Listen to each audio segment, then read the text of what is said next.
आज जानिए कहानी एक ऐसे राजा की जो महाभारत के युद्ध में शामिल नहीं हुआ, फिर भी उसका महत्वपूर्ण हिस्सा था। ये कथा आप में से बहुत से लोगों ने शायद ना पढ़ी और ना सुनी हो। इसका कारण ये है कि इसका संबंध सुदूर दक्षिण में तमिलनाडु से ज़्यादा है बजाय उत्तर भारत के। ये तो आप सभी जानते हैं कि महाभारत सदियों पूर्व हुआ प्राचीन काल का एक प्रकार का विश्व युद्ध ही था, जिसमें अनगिनत देशों के राजाओं ने भाग लिया था। एक आम धारणा है कि इस युद्ध में केवल कृष्ण के भाई बलराम, धृतराष्ट्र के भाई विदुर और रुक्मी शामिल नहीं हुए थे, परंतु ऐसा नहीं है। एक और राज्य था जो युद्ध से संबंधित तो था, पर उसने लड़ाई में हिस्सा नहीं लिया था। ये था दक्षिण का राज्य उडुपी।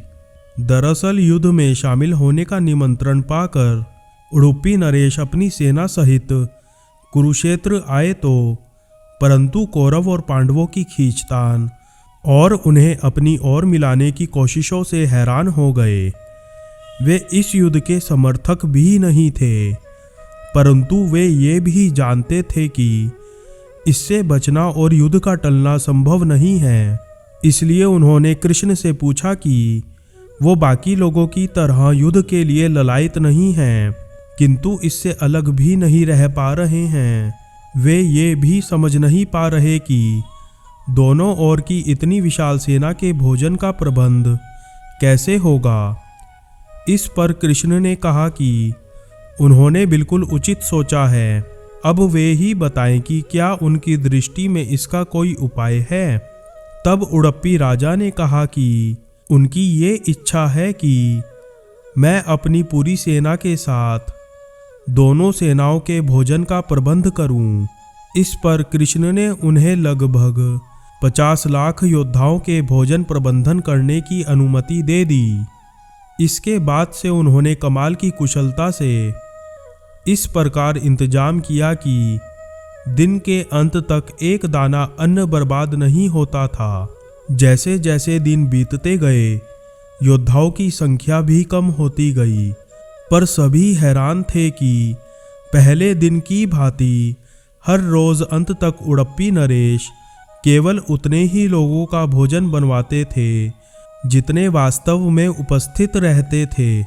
कोई समझ नहीं पा रहा था कि आखिर उन्हें कैसे पता चल जाता है कि आज कितने योद्धा मृत्यु को प्राप्त होंगे, और वो उसी हिसाब से भोजन की व्यवस्था करवा देते थे। इतनी विशाल सेना के भोजन का प्रबंध करना, वो भी बिना अन्न बर्बाद किए, अपने आप में एक आश्चर्य और कठिन कार्य था। पर युद्ध के अंत तक उडुपी नरेश ने इसे उसी प्रकार करके दिखाया। अंत में पांडवों की विजय के साथ युद्ध समाप्त हुआ। तब अपने राज्य अभिषेक के दिन युधिष्ठिर ने उडुपी नरेश से कहा कि सारे लोग पांडवों की प्रशंसा कर रहे हैं कि कम सेना के साथ पितामह भीष्म, गुरु द्रोण और कर्ण जैसे महारथियों के विरुद्ध लड़ने के बावजूद उन्होंने कमाल का कौशल दिखाया और विजय प्राप्त की, जबकि वे अनुभव करते हैं कि सबसे अधिक प्रशंसा के पात्र उडुपी नरेश हैं, जिन्होंने न केवल इतनी विशाल सेना के लिए भोजन का प्रबंध किया, बल्कि एक दाना भी अन्न व्यर्थ नहीं होने दिया। आखिर इस कुशलता का रहस्य क्या है? इस पर उडुपी नरेश ने कहा, युधिष्ठिर, अपनी जीत का श्रेय किसे देंगे? तब युधिष्ठिर ने कहा, ये श्री कृष्ण का प्रताप है। वे ना होते तो कौरव सेना को परास्त नहीं किया जा सकता था। तब उडुपी नरेश ने कहा कि वो भी श्री कृष्ण का ही प्रताप है। सुनकर सभी लोग आश्चर्यचकित रह गए। तब उडुपी नरेश ने इस रहस्य को स्पष्ट करते हुए बताया कि श्री कृष्ण प्रतिदिन रात्रि में मूंगफली खाते थे।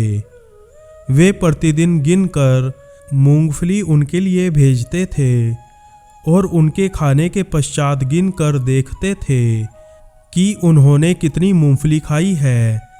कृष्ण जितनी मूंगफली खाते थे उससे ठीक 1000 गुना सैनिक अगले दिन युद्ध में मारे जाते थे। मतलब अगर वे 50 मूंगफली खाते थे तो इसका अर्थ था कि दूसरे दिन के युद्ध में 50,000 योद्धा मारे जाएंगे। बस उडुपी नरेश उसी अनुपात में अगले दिन का भोजन बनवाते थे। इस प्रकार कभी भी भोजन व्यर्थ नहीं होता था। श्री कृष्ण के इस चमत्कार को जानकर सभी हैरान हो गए। कर्नाटक के उडुपी जिले के कृष्ण मठ में ये कथा अक्सर सुनाई जाती है। मान्यता है कि इस मठ की स्थापना उडुपी के सम्राट ने ही करवाई थी। बोलो श्री कृष्ण महाराज की जय।